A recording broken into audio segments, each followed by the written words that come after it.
হাওয়ারে যদি সারা জীবনের জন্য তোমার করে পেতে চাও তাহলে হাওয়ারে এই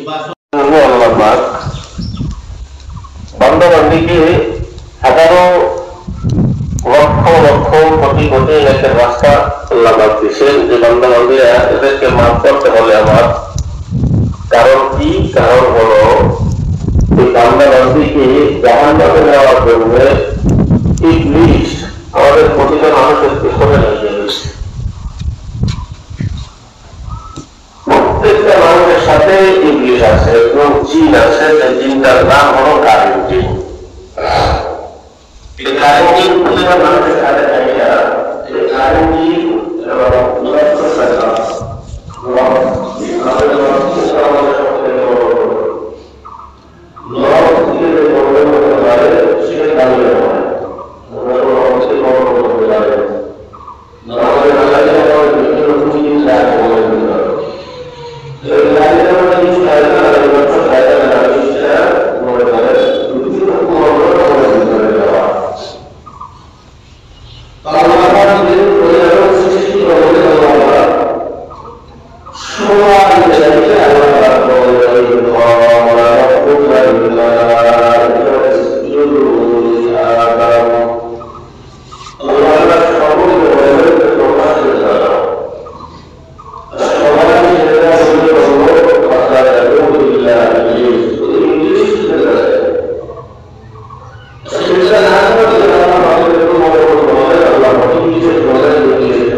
Gracias.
ভিতরে বোঝা যায় বাইরে স্পষ্ট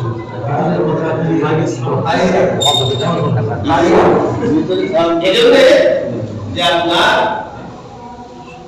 বলতেছিলাম সব আমল নাজাতের কারণ হবে না। এজন্য এই নয় যে আমি সব আমলগুলো সমস্ত আমলগুলো আমার করতে হবে আল্লাহ পাক যে করে এর মাধ্যমে আমাকে নাজাত দেবে, যে কোনো একটা কারণে আমি নাজাত পাবো। এজন্য আমরা হাদিস পড়ছি আপনি জিনাকে একটিকার আমলগুলো যে ছাত্রদেরকে সর্বপ্রথম হাদিস পড়ানো হয় অল্প আমল আপনার নাজাত পাওয়ার জন্য যথেষ্ট, অল্প আমল নাজাত পাওয়ার জন্য যথেষ্ট। কোন অল্প আমল হাদিস যখন ছোটবেলায় পড়ছি তখন তার বুঝি নেই জান্নাত পাইতে হলে আমল লাগবে ঘুরি ঘুরি দিয়া তো আমল লাগবে, এত আমল ছাড়া তো জান্নাত যাওয়া যাবে না। তাই আমল যদি না করতে জান্নাত যাবো না, অল্প আমলে নাজাত মানে কেমনে তখন বুঝি না। এখন বুঝি অল্প আমলে নাজাত কেমনে পাওয়া যায়। অল্প আমল বলা এমন একটা আমল যে আমলটা আপনি করবেন প্রতিদিন। আমলটা হবে ছোট কিন্তু আমলটা হইতে হবে প্রতিদিন। ওই আমলে আপনাকে নাজাত দিবে, হোক না আমলটা মাগরিবের পর, হোক ইশারের পর, হোক ঘুমানোর সময়, হোক ঘুম থেকে ওঠার সময়, কিন্তু এই আমলটা হইতে হবে আপনার প্রতিদিন। আপনি 10 বছর পর একটা আমল করবেন, 1 বছর পর আমাকে সরবরাহ আদায়, সরবরাহ আদায়, রমজান আয়, ওই হইতে আর নাই। কিন্তু আমল যেটা করবো ছোট আমল, কিন্তু আমল হইতে প্রতিদিন। আদম নবী বিয়ের সময় বাসন করে যখন গেলেন, আদম নবীকে আল্লাহ পাক বললেন আদম এই হাওয়ারে যদি সারা জীবনের জন্য তোমার করে পেতে যাও তাহলে হাওয়ারে এই বাসনের দেনমোহর দিতে হবে আল্লাহর দরবারে। আদম নবী বললেন আল্লাহ আমার কাছে তো দেনমোহর নেই, চিনিও না দেনমোহর কি, সবেমাত্র শুরু। আল্লাহ পাক বললেন দেনমোহর দিয়া হাওয়ারে তোমার বানাইতে হবে কি জিনিস বলে বিয়ার পরে বাসন করে বউয়ের কাছে নগদ কিছু দিয়া ওই বউটারে সারা জীবনের জন্য তোমার করে নিবে, তার নাম হলো দেনমোহরানা। আদম বলে দুইটা নিলাম কি দিয়ে দেনমোহরানা দিব? আল্লাহ পাক বললেন দেনমোহরানা আমার কাছে আছে। আল্লাহ পাক বললেন কি দেনমোহরানা? বলে আমার এক মুহাব্বতের পাত্র আছে, নাম হাবিবুল্লাহ মুহাম্মদুর রাসূলুল্লাহ সাল্লাল্লাহু আলাইহি ওয়াসাল্লাম। এর উপরে যদি 10টা বার দরুদ পড়ো তাহলে আবার দেনমোহরানা আদায় হয়ে যাবে। আল্লাহর নবী হাদিসের ভিতরে বলেন কুরআন থেকে আমল আসছে, এজন্য অল্প আমল নাজাতের জন্য যথেষ্ট। কেমনে হয়, কেমনে কেমনে প্রতিদিন আমল করা যায় সেই নালার আল্লাহর নবী বলেন আমার কোন উম্মত যদি রাত্রিবেলা ঘুমানোর সময় বালিশের সাথে মাথাটা যখন লাগাবে ঘুমানোর সময় 1 মিনিট একটা আমল করবে। কি আমল? বলে যে ব্যক্তি প্রতিদিন ঘুমানোর সময় 10 বার দরুদ পড়ে ঘুমাবে, আল্লাহর নবী বলেন আমি ওই উম্মত মরার একদিন আগে হলেও তার সঙ্গে আমি স্বপ্ন যুগে দিদার দিয়ে দিব। সুবহানাল্লাহ। নবী যদি দিদার দেয় ওই লোক আল্লাহর নবীর স্বপ্নের সাহাবী হয়ে যায়। আল্লাহর নবীর সাহাবী যারা এরা জাহান্নামের আগুনে জ্বলবে না। আর আপনাকে যদি স্বপ্ন যুগে দিদার দিয়ে দেয় আপনার জন্য জাহান্নামের আগুন হারাম হয়ে যায়। আর মরার একদিন আগে হলেও যদি নবী আপনার আমার সঙ্গে একবার স্বপ্ন যুগে দিদার দিয়ে দেয় এরকম ছোট আমল, এই জন্য বলছি অল্প আমল নামাজের জন্য যথেষ্ট। আপনার বড় আমল করতে হয় নাই, এই যে আমল আপনি প্রতিদিন করবেন। ঘুমানোর সময় যদি আপনি 10টা বার দরুদ পড়তে পারেন, 10টা বার দরুদ কে পারে না? সবাই তোমরা জানি কালেমাটা তো পারে, কালেমাটাই তো লা ইলাহা ইল্লাল্লাহ মুহাম্মাদুর রাসূলুল্লাহ। বাস আপনি সাল্লাল্লাহু আলাইহি ওয়াসাল্লাম বললেন না, বা আপনারা বলে যাবে নিচে 10 বার দরুদ করতে হবে। এটা কি লম্বা আমল? না, 1 মিনিটে সাল্লাল্লাহু আলাইহি ওয়াসাল্লাম এটা দরুদ, সাল্লাল্লাহু আলাইহি ওয়াসাল্লাম এই একটা দরুদ। এই দরুদটা আপনি 10 বার 1 মিনিটে পড়তে পারবেন। 10 বার 1 মিনিটে পড়বেন সাল্লাল্লাহু আলাইহি ওয়াসাল্লাম, সাল্লাল্লাহু আলাইহি ওয়াসাল্লাম, সাল্লাল্লাহু আলাইহি ওয়াসাল্লাম। তো এইভাবে 10টা বার দরুদ পড়বেন 1 মিনিট। তো 1 মিনিটের আমল কইলে যদি আপনি আল্লাহর নবীর দিদার পান, আমলটা করার সুবিধা আছে তো? আমরা তো করি না, আমরা করি না। এই জন্য বলছি আমল হবে অল্প, কিন্তু আমলটা হইতে হবে কি প্রতিদিন। এই অল্প আমলে আপনাকে নাজাত দিবে। দেখো অনেক আমল করতে পারে, অনেক আমল করা আল্লাহর জন্য আছে, কিন্তু ঘুমানোর সময় আপনি যখন মোবাইল চাপতেছেন চাপেন। এখন তো মোবাইল নিয়ে গেছে রাত 1টা 2টা 1টা পর্যন্ত আমরা মোবাইল চাপার পরেও লাস্ট ফিনিশিং এ দেখেন কোন সময় এই আমলটা দিয়ে দিলাম আমরা। আল্লাহ কোন সময় খালি ঘুমানোর সময়, কোন সময় আপনার দুনিয়ার কোনো কাজ থাকে না, কোনো বেড়াও থাকে না। যুবকরা আছে এরা আমল করতে পারবে, মহিলারা কেউ বৃদ্ধি করতে আছে, চ্যাটিং ফিটিং করতে আছে, এগুলো কথাবার্তা বলতে দে, এবার শেষ না, তিনটা পর্যন্ত শেষ, এরপর আর কথা হবে না, কোনো ব্যাপার, ঠিক আছে, বালিশের সাথে মাথা লাগবে, ওই শুয়ে শুয়ে তুমি 10 বার পড়তে পারো সাল্লাল্লাহু আলাইহি ওয়াসাল্লাম, উপরে যত পড়তে পারো, কোনো সমস্যা নেই, 10 বার। যদি আমার নবী আমাকে স্বপ্ন যুগে হিদায়াত দেয়, আমার অসুবিধা কি? আমি তো নাজাত পেয়ে গেলাম, জাহান্নামে যাব না, আমার জন্য খারাপ হয়ে গেল। এইজন্য বলছি আপনি দিনাকা ইয়াফিকাল আমালুল কলিল, অল্প আমল নাজাতের জন্য যথেষ্ট। কোন অল্প আমল? যে আমল হবে ছোট, কিন্তু এই আমলটা হইতে হবে করবেন তো দুরুদের আমল ইনশাআল্লাহ। দিন করে আসলে দিতে পারবেন কোন দিন কোন গুনাহ করে জাহান্নামে আমরা কেউ জানি না। এক গুনাহের কারণে মানুষ জাহান্নামে যাবে। আর কোন গুনাহ? গুনাহ তো দুই ধরনের, একটা হলো কবিরা আর একটা হলো সগীরা। বড় গুনাহ আর ছোট গুনাহ। কোন গুনাহের কারণে মানুষ বেশি জাহান্নামে যাবে জানেন? বড় গুনাহ না ছোট গুনাহ? ছোট গুনাহের কারণে মানুষ, ছোট গুনাহের কারণে বেশি জাহান্নামে যাবে। কারণ কি? বলে বড় গুনাহ একবার হবে না, এর যদি আর চুরি করতে পারে জীবনে চুরি করতে যাইবে না, এর যদি কোন একটা মাইয়াকে জেনা করতে কোনোদিন জেনা করবে না, কারণ ওগুলো কবিরা গুনাহ, ওগুলো বড় গুনাহ করবে। কিন্তু ছোট গুনাহ মানুষের দ্বারা হইয়ে যায়, কি যায়? হইয়ে যায়। বন্ধু বান্ধব মিলে কথা কই দিয়েছেন, কত রকমের গালাগালি কিন্তু এখানে হইয়ে যায়। চাকাইতে কই দিয়েছে, কোকের বিবাদ দিয়ে দিয়েছে, এই সেই নানাসের বিভিন্ন পদ। হাঁটা চলা করতে গেল বন্ধু বান্ধব আপনার মধ্যে কথা কই দিতে আমরা অনেক সময় ফাহেসা কথা বলে গেল, ওটা কিন্তু সঙ্গীত গুলো কবিরা গুলো হইয়ে যায় সময়। তাই সগীরা গুনাহ উঠতে বসতে চলতে ফিরতে হইয়ে যায়। এই জন্য সগীরা গুনাহের কারণে মানুষ বেশি জাহান্নামে যাবে।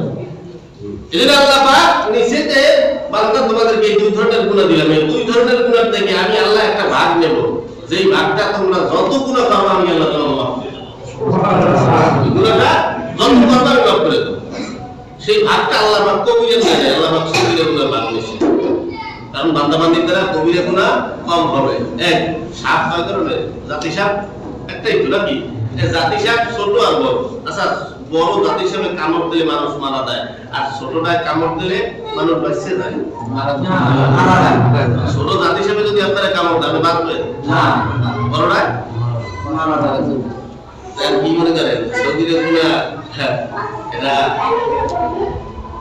বড় গুনাহ করলে আমরা জাহান্নামী, আর ছোট গুনাহ করলে আল্লাহ পাক জান্নাতে যাবে, এরকম না। যেমন ছোট সাপে কামড় দিলে মানুষ মরে, জাতি সাপ বড়টায় কামড় দিলে যেমন মরে, তাই গুনাহ ছোটটাও আমরা অনেক সময় বলি ছোট সাপে বড় বিষ, ঠিক না?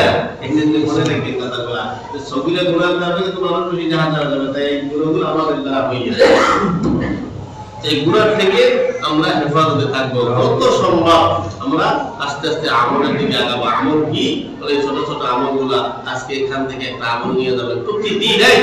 আমরা হুজুর ওপর দুরাল্লাহ করি, আমাকে হুজুর বুঝাইতে যদি আমল করতো তাহলে পাবলিক সবার আগে আল্লাহ ওলি হয়ে যেত, পাবলিক সবার আগে আল্লাহ ওলি হয়ে যেত। সব না কথা বলেন, এটার কথা কই দিয়েছি, অনেকে দেরি করে টাকাই দিয়েছেন।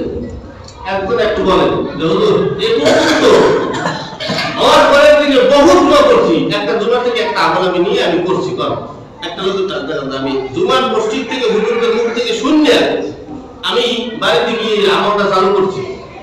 আলহামদুলিল্লাহ, হইবেন না, কেউ নাই। তখন সারাটা জীবন ভর আপনি কি করবেন? আপনি যদি প্রতি শুক্রবার নিয়ে করেন, আমি প্রতি শুক্রবার আমি ইমাম সাহেবের কাছ থেকে একটা করে আমল নেব, যে বয়ান করুন।